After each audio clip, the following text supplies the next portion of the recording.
DC অফিসে এখন করে দিচ্ছে জমি সংক্রান্ত 6টি সমস্যার সমাধান নতুন ভূমি আইনের যে কার্যক্রম সেই কার্যক্রম অনুসারে। ভিউয়ার্স, ভূমি অপরাধ প্রতিরোধ ও প্রতিকার আইন অনুযায়ী এখন থেকে জমি জমা সংক্রান্ত 4 থেকে 5 ধরনের সমস্যার সমাধান হয়ে যাচ্ছে ডিসি অফিস থেকেই। শুধুমাত্র একটি নির্দিষ্ট নিয়ম মেনে ডিসি অফিসে আবেদন করলেই সেখান থেকে জমি জমা সংক্রান্ত ভূমি মালিকদের যে সকল সমস্যা রয়েছে সে সকল সমস্যার সমাধান করে দেওয়া হবে। সুপ্রিয় দর্শক মণ্ডলী, কোন পদ্ধতি অবলম্বন করে আবেদন করবেন, কোন কোন সমস্যার জন্য আবেদন করবেন এবং কিভাবে আবেদন করবেন সেই সংক্রান্ত বিষয় নিয়ে আজকে আপনাদের সামনে বিস্তারিত আলোচনা করব। ভিউয়ার্স, জমি জমা সংক্রান্ত যে সকল সমস্যা আমাদের দেশে হয়ে থাকে সেই সকল সমস্যার সমাধান করার জন্য সরকার ইতিমধ্যে কিন্তু বেশ কিছু পদক্ষেপ গ্রহণ করেছেন। দ্যাট মিন্স জমি জমা সংক্রান্ত সমস্যার সমাধান করতে আমাদের আদালতে মামলা করতে হয়, বাট আদালতে যেন বিপুল পরিমাণে মামলার জট তৈরি না হয় কিংবা যে সমস্যাটি দুই পক্ষের মধ্যে বসে সমাধান করা যায় মিউচুয়াল আন্ডারস্ট্যান্ডিং এর মাধ্যমেই, সেই সমস্যাটিও যেন আদালতের শরণাপন্ন না হয় সেজন্য আমাদের দেশের বিচার ব্যবস্থাকে কিছু শ্রেণীতে বিভক্ত করা হয়েছিল। অর্থাৎ প্রথমে আগে যে পক্ষদ্বয়ের মধ্যে তাদেরকে নিয়ে এলাকার গণ্যমান্য ব্যক্তির সমন্বয়ে একটি গ্রাম্য সালিসের কথা বলা হয়েছে, সেখানে যদি সেই বিষয়গুলো সমাধান হয়ে যায় তাহলে কিন্তু পরবর্তী তার আদালতের কিংবা অন্য কোথাও যাওয়ার প্রয়োজন হবে না। ভিউয়ার্স, এরপরে সেখানে যদি কোনো পক্ষ সিদ্ধান্ত মানতে নারাজ হয় তাহলে উপজেলা প্রশাসন কিছু ব্যবস্থা গ্রহণ করে একটি সালিসি বৈঠক করার ব্যবস্থা গ্রহণ করতে পারেন। সেখান থেকেও যদি যে সিদ্ধান্ত আসে কোনো পক্ষ মানতে রাজি না হয় তাহলেও কারো কোনো কিছু করার থাকে না। তারপর সর্বশেষ পরিস্থিতি দাঁড়ায় আদালতের আশ্রয়, এবং আদালত থেকে যখন কোনো সিদ্ধান্ত আসে তখন সকল পক্ষই কিন্তু সেই সিদ্ধান্ত মানতে বাধ্য হয়। যদি কোনো পক্ষ মানতে রাজি না হয় তিনি পরবর্তীতে আপিল রিভিউ করতে পারবেন। নিম্ন আদালতে যে সিদ্ধান্তটি হয় সেটি কিন্তু বহাল থাকে। এখন কিছু কিছু ছোট বিষয় রয়েছে যে বিষয়গুলো স্থানীয়ভাবে সমাধান করা যেত, সেই বিষয়গুলো নিয়ে অনেকেই আদালতের শরণাপন্ন হচ্ছে কিংবা আদালতের বিচার প্রক্রিয়াটি একটি আমলাতান্ত্রিক সিস্টেমের মধ্যে থাকায় সেগুলোকে দ্রুত শেষ করে ভূমি মালিকদেরকে সেবা দেওয়া সম্ভব হচ্ছিল না। তারই পরিপ্রেক্ষিতে ভূমি অপরাধ প্রতিরোধ ও প্রতিকার আইন বলে দেওয়া হয়েছিল যে এখন থেকে ভূমি সংক্রান্ত কিছু স্পেসিফিক সমস্যা ডিসি অফিস কিংবা নির্বাহী ম্যাজিস্ট্রেটগণ সমাধান করে দিতে পারবেন। ভূমি অফিসগুলোতেই এই বিষয়গুলোকে নিয়ে অবহিতকরণ করা হয়েছিল। ম্যাক্সিমাম সময়ে ভূমি মালিকরা যখন ভূমি সংক্রান্ত সমস্যার মধ্যে পড়েন তখন ভূমি অফিসে যান, সেখান থেকে সমাধান না পেলে তারা আদালতের শরণাপন্ন হন কিংবা সেখানে থেকে পরামর্শ দেওয়া হয়। এখন থেকে এই বিষয়টিকে মাথায় নিয়ে 4 থেকে 5 ধরনের বিষয় ডিসি অফিস থেকে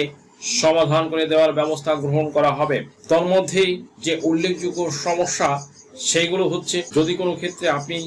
একটি সম্পত্তি দখল করছেন দীর্ঘদিন ধরে, আপনি হন অবৈধ দখলদার কিংবা বৈধ দখলদার, কিন্তু যে ব্যক্তি আপনাকে সম্পত্তি থেকে উচ্ছেদ করলো তিনি যদি আইনগত প্রক্রিয়া না মেনে, অর্থাৎ সম্পত্তি হস্তান্তর আইন কিংবা সুনির্দিষ্ট প্রতিকার আইন অনুযায়ী যদি আপনাকে আদালতের মাধ্যমে কিংবা আইনি প্রক্রিয়া মেনে তারপরে উচ্ছেদ না করে লাঠির জোরে পেশি শক্তির ক্ষমতা দেখিয়ে কোনো একটি মাধ্যম ব্যবহার করে উচ্ছেদ করে, তাহলে আপনি কিন্তু এখন থেকে সেই দখল উচ্ছেদ থেকে নিজেকে ভোগ দখল পুনরায় ফেরত পাওয়ার জন্য আদালতের শরণাপন্ন না হয়ে ডিসি অফিসে ভূমি অপরাধ প্রতিরোধ প্রতিকার আইনের বিধিমালার পরিশিষ্ট অনুযায়ী একটি আবেদন ফর্ম দেওয়া আছে। সেই আবেদন ফর্ম অনুযায়ী এই ডিসি অফিসে আবেদন করতে পারবেন এবং ডিসি অফিস তাৎক্ষণিক সেই ব্যবস্থাগুলো গ্রহণ করবেন এবং আপনার আবেদনের পরিপ্রেক্ষিতে আপনার সমস্যাটি সমাধান করে দেওয়ার জন্য একটি ব্যবস্থা গ্রহণ করবেন। এরপরে আরেকটি বিষয় হচ্ছে, যদি কোনো ক্ষেত্রে সরকারি খাস জমি কোনো ব্যক্তি ভোগ দখল করে এবং সেই ভোগ দখলের মেয়াদ যদি অতিবাহিত হয়ে যায়, সেই ক্ষেত্রে ওই জমি আবার কিন্তু সরকারি খাসের যে সকল কর্মকর্তা দেখাশোনা করেন তাদের কাছে ফেরত আসার কথা রয়েছে। বাট সে ফর লাইক ধরুন কোনো কারণে যদি সেটি না হয়, কিংবা রাজনৈতিক পট পরিবর্তনের কারণে যদি কোনো একজন ব্যক্তিকে তার নিজের মেয়াদ শেষ না হওয়ার আগে উচ্ছেদ করা হয়, তাহলে এই সকল ব্যক্তি তার ওই খাস জমির ভোগ দখল বুঝে পেতে সরাসরি আদালতের শরণাপন্ন না হয়ে ডিসি অফিসে আবেদনের মাধ্যমে তার সরকারি যে খাস জমির মেয়াদ ভোগ দখল পুনরায় ফেরত পেতে পারেন। ভিউয়ার্স, এরপরে আরেকটি বিষয়ে কথা বলা হচ্ছে যে যদি কোনো কারণবশত মালিকানা সংক্রান্ত সমস্যা থাকে, কিংবা জমির মালিকের এই নিয়ে যদি দ্বন্দ্ব থাকে, কিংবা খতিয়ান সংক্রান্ত কোনো সমস্যা থাকে, দলিলে কোনো ভুল ভ্রান্তির কারণে ভোগ দখল সংক্রান্ত বিষয়ে সমস্যা হয়, তাহলে এই বিষয়গুলো নিয়ে এখন থেকে আদালতের শরণাপন্ন না হয়ে সরাসরি ডিসি অফিসে গিয়ে আবেদন করলে সেখান থেকে সেই বিষয়গুলো পর্যালোচনা করে তারা যদি সেই বিষয়ে সমাধান দেওয়ার মতো ক্ষমতা রাখেন, তাহলে তারা কিন্তু সেই বিষয়গুলো সমাধান করে দিবেন। এবং এই বিষয়ে বলা হয়েছে যে ডিসি অফিসে যখন কোনো ভূমির মালিক আবেদন করবেন, সেই আবেদনের পরিপ্রেক্ষিতে একজন নির্বাহী ম্যাজিস্ট্রেটকে নিয়োগ প্রদান করা হবে এবং সেই নির্বাহী ম্যাজিস্ট্রেট এই সকল আবেদনের কার্যকারিতা যাচাই বাছাই পূর্বক সরাসরি নিজে হস্তক্ষেপের মাধ্যমে 3 মাসের মধ্যেই ভূমি মালিকদের আবেদনের যে সকল সমস্যা রয়েছে সেগুলো সমাধান করে দেওয়ার চেষ্টা করবেন। যদি তিনি সমাধান করে দিতে না পারেন, তাহলে কি কারণে পারবেন না, কেন পারবেন না, সেই বিষয়গুলো লিখিত ভাবে ডিসি অফিসকে অবহিত করবেন। এন্ড দেন তারপরে হচ্ছে যে সেখান থেকে আবার ভূমি মালিকদের অবহিতকরণ করা হবে। এরপরে আরেকটি সমস্যার কথা বলা হয়েছে ভিউয়ার্স, ওয়ারিশান সম্পত্তি ভাগ বন্টন করার ক্ষেত্রে যদি কোনো ক্ষেত্রে ওয়ারিশরা সমাধান করতে পারেন, সেই ক্ষেত্রে কিন্তু আদালতে বাটোয়ারার মামলা করতে হতো। বাট এখন থেকে আদালতে সরাসরি বাটোয়ারা মামলা না করে ডিসি অফিসে যদি কোনো একটি পক্ষ কিংবা সকলে মিলে শরণাপন্ন হয় এবং বাটোয়ারার জন্য আবেদন করেন, তাহলে ডিসি অফিস থেকে একজন নির্বাহী ম্যাজিস্ট্রেটকে নিয়োগ প্রদান করে সেই সকল নির্বাহী ম্যাজিস্ট্রেট একটি প্রাথমিকভাবে সালিসি বৈঠকের ব্যবস্থা গ্রহণ করবেন। তারপরে সেখানে সকল পক্ষকে নিয়ে বসে তাদের কথা শুনবেন। তারপরে তাদের কথা অনুযায়ী যদি তারা ঠিকঠাক মতো না থাকেন, তারপরে ডিসি মহোদয় থেকে এই নিয়োগ প্রাপ্ত নির্বাহী ম্যাজিস্ট্রেট তার আইনি পন্থা মেনে সকল সম্পত্তির যে যতটুকু অংশ পাবেন সেইটুকু অংশ উল্লেখপূর্বক নিজেদের মধ্যে ভাগ বন্টন করে দেবেন। এবং এই ক্ষেত্রে যদি কোনো ব্যক্তি আবার এই নির্বাহী ম্যাজিস্ট্রেটের সালিসি বৈঠক মানতে নারাজ হয়, সেই ক্ষেত্রে তিনি আদালতের শরণাপন্ন হতে পারবেন। তবে তিনি যখনই সালিসি বৈঠক শেষ করবেন এবং তিনি যখন নির্বাহী আদেশ প্রদান করবেন, তখন থেকেই কিন্তু এই ভাগ বন্টনে উল্লেখিত যে সকল ব্যক্তি যে সম্পত্তিটি মালিকানা অর্জন করলেন, সেই সকল সম্পত্তির মালিকানা ভোগ দখল করতে পারবেন। এবং এখানে বলা হয়েছে যে সঙ্গে সঙ্গে একটি বাটোয়ারা দলিল কিংবা বন্টন দলিল তৈরি করে দেওয়া হবে এবং সেই বাটোয়ারা দলিল কিংবা বন্টন দলিলে সকল পক্ষের সিগনেচার অবশ্যই থাকতে হবে এবং সেটি গ্রহণ করে পরবর্তীতে ওই সকল দলিল নিয়ে যে কোনো একটি পক্ষ রেজিস্ট্রেশন করতে পারবেন এবং ওই রেজিস্ট্রেশন অনুযায়ী তারা নিজেদের নামে জমা খারিজ কিংবা নামজারির মাধ্যমে খতিয়ান সংশোধন করে নিতে পারবেন। তবে যদি কোনো পক্ষ এই সিদ্ধান্ত মানতে নারাজ হয়, তিনি যথাযথ কারণ উল্লেখপূর্বক, দ্যাট মিন্স তার যদি কোনো গ্রাউন্ড থাকে যে এই সিদ্ধান্তটি মানতে আমি নারাজ কিংবা আমাকে এখানে ঠকানো হয়েছে, আইদার আমার সঙ্গে অন্যায় করা হয়েছে, তাহলে তিনি আদালতে আবার পুনরায় বাটোয়ারা মামলা করে তারপরে আবার এই বিষয়গুলো সমাধান করে দিতে পারবেন। তবে বেশিরভাগ ক্ষেত্রেই যদি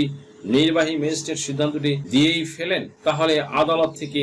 সেই বিষয়গুলো হয়তো পুনরায় পুনর্বিবেচনা করা হবে। বাট প্রথম থেকে আবার সকল কিছু যাচাই বাছাইয়ের মাধ্যমে ভাগ বন্টন হয়তো করে দেওয়া হবে। এন্ড দেন এরপরে হচ্ছে আরেকটি সমস্যার কথা বলা হচ্ছে যে যদি কোনো ব্যক্তি হুট করে একটি ফসলি জমি খাল খনন করে, পুকুর খনন করার চেষ্টা করে, দ্যাট মিনস এই ক্ষেত্রে ওই সকল জমির পার্শ্ববর্তী জমিতে যদি কোনো ভাবে ফসলি জমি হয় কিংবা কোনো একটি বসত ভিটা থাকে, তাহলে সেগুলো যদি কোনো কারণে ক্ষতিগ্রস্ত হওয়ার সম্ভাবনা থাকে, তাহলে রাষ্ট্রীয় অধিগ্রহণ এবং প্রজাস্বত্ব আইন অনুযায়ী কিংবা এই কাজটি কোনোভাবে করা সম্ভব না, এই কাজটি করতে গেলে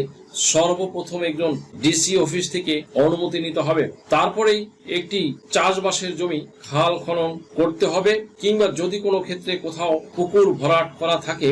সেই ক্ষেত্রে কিন্তু এই পুকুর ভরাট করার জন্য কিংবা ডোবা নালা ভরাট করার জন্য ডিসি অফিস থেকে অনুমতি নিতে হবে। অ্যান্ড দেন সেই কাজগুলো সম্পাদন করতে হবে। যদি কোনো ক্ষেত্রে কোনো মালিক এই যে পুকুর খনন কিংবা ভরাটের কাজে কোনোভাবে আইনগত পন্থা না মেনে হুটহাট করে খনন করার চেষ্টা করে, তাহলে তার পার্শ্ববর্তী যে সকল জমির মালিক রয়েছে তারা তাদের জমির উর্বরতা নষ্ট হতে পারে, জমি পরিমাণগত দিক থেকেও ক্ষতিগ্রস্ত হতে পারে, বশত ভিটার ক্ষতিগ্রস্ত হওয়ার সম্ভাবনা রয়েছে। এরূপ কোনো অভিযোগ উল্লেখপূর্বক ডিসি অফিসে আবেদন করার মাধ্যমে তাৎক্ষণিকভাবে সে সকল কাজ কিন্তু বন্ধ করতে পারবেন এবং প্রয়োজনে ক্ষেত্র মতে ডিসি মহোদয়গণ কিন্তু ওই সকল ব্যক্তি বর্গকে